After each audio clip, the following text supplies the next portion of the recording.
these kids, one thing's make sure you handle your business. A criminal leave no witness. And don't ever trust these bitches. What happened to your life when your house become a home? Where your children at? Where your children at? You got 2 sons, all they do is fight you up through the night. Like gimme that. Yeah. What do you think about my new wrister? I think it's actually sick.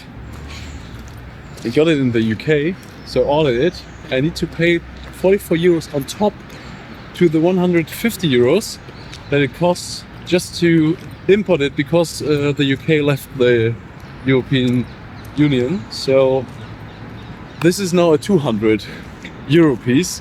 So it's quite expensive, but I think it looks stylish. It's like a broken heart, because I'm very, very heartbroken. So, but it's sterling silver and something from Cosmos. But don't wonder about my dirty hands. I've just got a new tattoo as well. Right now we are on the way to my camera store. It's like just a store. One small advice for all of you: always contact the same person and the same selling person in any store. So always go to the same person that purchases everything at the same table. You can develop a little relationship with that person. When you developing this relationship, you will get better prices. You will get all things at the earliest possible date. So this Pocket 4, we are filming with the Pocket 4 right now. I've got this one. It came out on Friday. On Friday I purchased it, and on Saturday I got it. So anyone was looking for a Pocket 4, and I got it like one day after releasing it. So this is like a little advantage of having a relationship with your sales rep. It's actually so funny to do vlogs in English, because it's like so out of my comfort zone to do that, and we're just getting better. So in a few years I'm gonna see these videos and I'm gonna take a big look at it, and I wanna say, oh bro, what was that kind of English? We're trying to update our camera equipment because we're just vlogging with the Pocket 4 right now. We're trying to make like another setup that is 4K and a little bit more cinematic than this one, because the Pocket 4 it's a great camera. So I just can recommend it to anyone who wants something very easy, and I think it's very important that you have a light setup and easy setups that you're actually using, but because no setup is good that you're not using. So it doesn't make any sense to invest into a 30k setup, a red Komodo setup with a cine lens that you're not able to hold, or that you would never use because it's so uncomfortable to use it. So the Pocket 4 is actually a very, very good camera to start, because it got everything. It got good sound, good picture, 4K and whatever. So with a small filter on it you can use it very well, but it doesn't have this cinematic look when it comes to depth of field. So you need that blurriness in the background, and this is only achievable if you have like a real camera that has a little distance between the lens and the sensor of the camera. So I was thinking about getting like another setup. This is not just a Pocket 4. I'm gonna show you the setup in a few minutes, and then we are taking some test takes, and then we're gonna decide if it's a good decision to upgrade the setup or if we're staying just with the Pocket 4. Now they got a lot of Osmos Pocket 4s. So they're like just, I don't know, here's another one, like seven or something. And all of them are the Creator Combo. So you have like a backlight to get some light on the face, even in darker places. That's so sick. DJI is just disrupting the whole market since a few years. It's insane. So this is the new lens we are trying out, but there's something quite complicated with it, because it is very wide, and if the lens is wide, it got like a rounded shape and rounded glass, so you can't put a variable ND filter on it. And you need that one. It's like a sunglass for your camera. So if you have a sunglass, you have total control over the light and your settings. But if it's too bright, the camera tries to adjust and it ruins all the settings, and it doesn't look any cinematic anymore. So this one is the lens, and you can see how roundly shaped it is, and you can't put a filter on it. So this one is maybe not the right objective for it, not the right objective, not the right lens for us. Oh ja, so hat 200.000 Euro stand auf dem Tisch rum. Das war schon. Aber. Die ist so. Das ist, glaube ich, 24 oder so Millimeter. Irgendwie sowas. Und es geht schon, aber gerade eben, wir laufen so, wir wollen halt so eher so einen Documentary-Style haben. Und dann bin ich jetzt gerade in der Abschnitt, da ist schon, also ich muss hier stehen. Und das ist halt irgendwie so. Wenn du vertikal filmst, oder was? Ja, genau. Okay. Also wir filmen alles horizontal. Das ist das, was du jetzt quasi gemacht hast. This one is the 60 mm. Machen wir auch so. My current lens.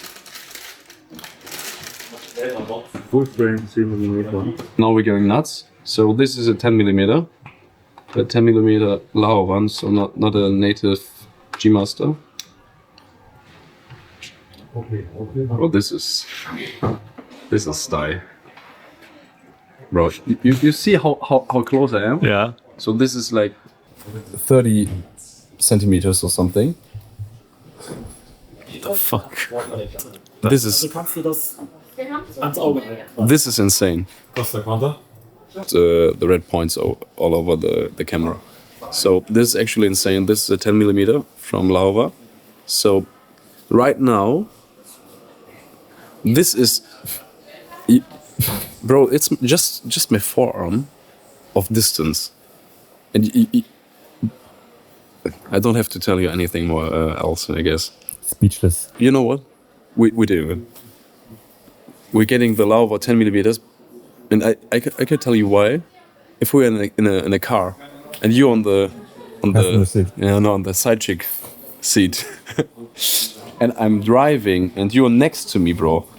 Look at this. This is my arm on the middle. I don't know how it's called, but you know, I'm driving, and you can film like this within the car without like creeping in at the window or something.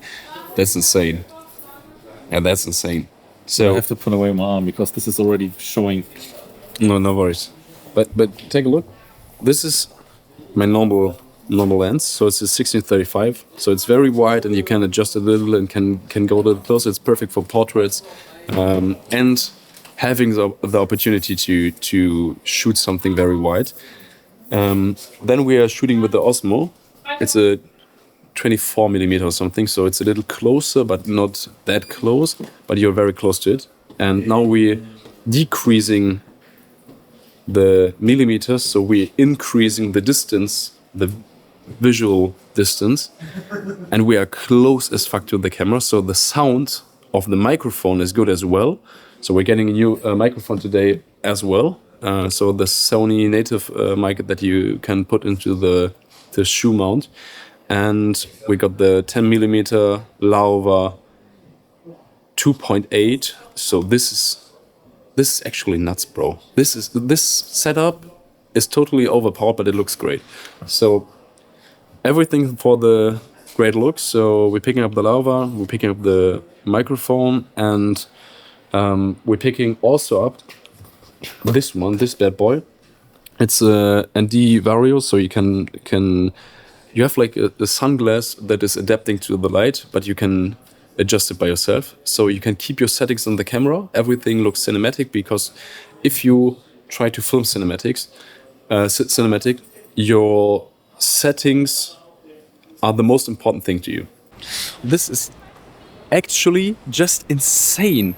We are so close to my face. This is the new lens on the FX3 now.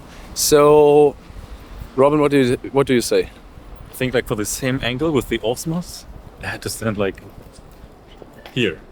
When Robin took the Osmo and filmed me, he stood something like there, just to have the same angle like this, and this is just my arm, but it's not stretched. You have it like to the this? neck. I have it like this, yeah.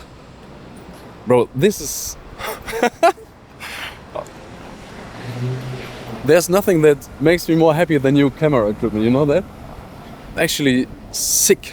I think we now have the perfect vlogging setup that was ever built to have high cinematic stuff, very, very great audio, visuality, and you can, bro, I'm so close to you, within the city, so everything is like very narrow, and it still works. So I can be so close, and even wide, and we don't care because it's still working, bro.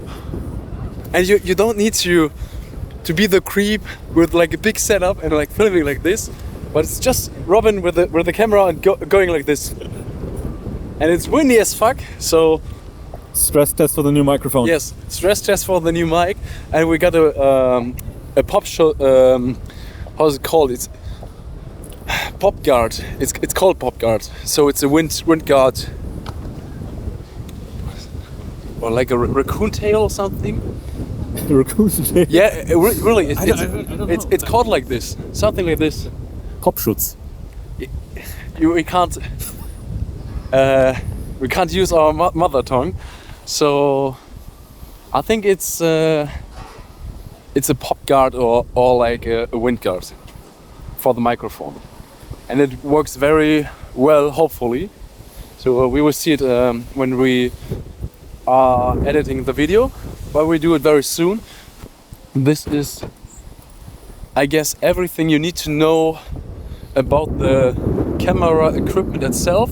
I'm gonna film it after this sequence, what we actually use, so you see all the gear, and afterwards I'm gonna show you how to adjust some settings so that you get like a very cinematic picture without having so much setting stuff and so much editing stuff. So bro, I am a big fan of having very easy processes, because of like strong and very complex processes.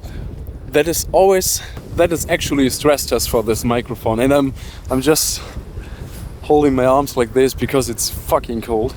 I think most people, most creators and most entrepreneurs, they want to do video, and they want to do it great because they have like a high standard for themselves, but they can't do it in a high standard because they don't have a clue about doing film and doing videos. So if you are in my position, I'm an entrepreneur, so I'm not a creator. My focus is like doing business, and I still have a high standard in film because that's where I came from. So I know a lot of things about film and settings and how to use a camera, but I don't want to overthink this whole process and be there and edit for weeks and months just for one video, just to be not happy with the result. So my overall goal is to create a process where the actual footage is so easy to edit, because I know what I'm talking about, I know the topic, I know the theme, I know anything about the video, and I just need to film it. And if I filmed the whole footage, I'm sitting on my PC afterwards doing the editing, and I'm done in a few minutes with the editing, with the grading. In total, I don't want to over-engineer the whole YouTube thing. It should be a side note, and I want to document my whole life. And I'm not a full-time YouTuber. I'm not a full-time creator. So it needs to be easy. The process needs to be very efficient, and the result needs to look great so that I could like our work. And I think with this setup, it's a lot easier to achieve that goal. I think the key is in the preparation. that everything is already recorded and you can basically just put it in DaVinci and maybe put some color grading over it, but everything is already done. So it's like all the work goes in the preparation, so that when you actually cut it, you're already 90% done anyways, because everything is just working so far out of the box. Exactly. Yeah. And that's what I'm telling all of our friends right now, that they want to create something. They all of them are over-engineering anything. And I told that also Robin, bro, let's stop this over-engineering thing.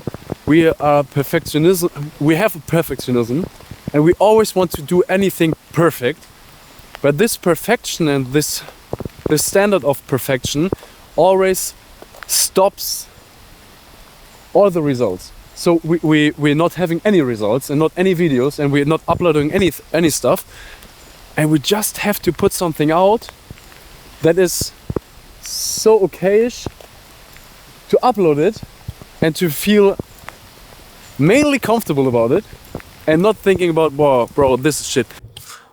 Guess the country of our origin by our shoes. What are those? Guess in the comments.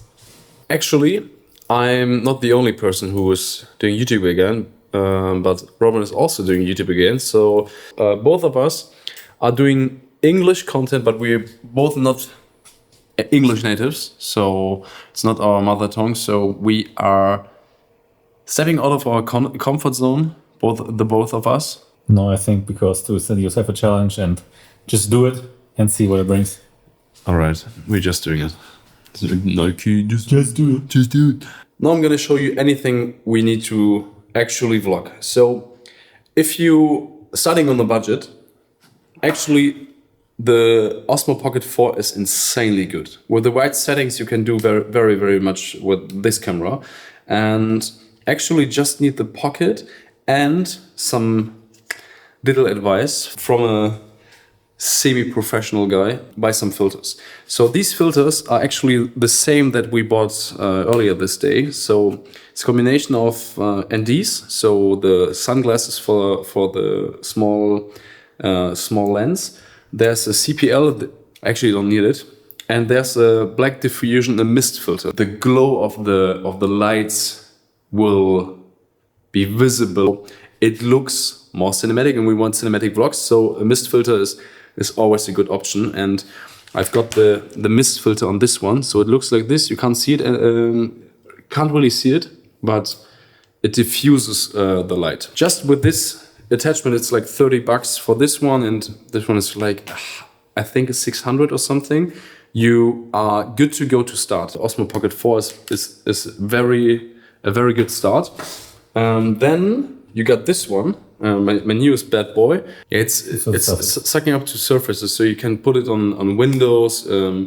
I bought this one especially for nice shots in the car, so I can put it on the window for like this. Then you can put this button down, and when I use my Osmo or my Pocket, it's called Osmo Pocket. There's a mount on this one, and I can mount it wherever I want, and I can do like a little bit more creative shots with it. For example, just need some shots.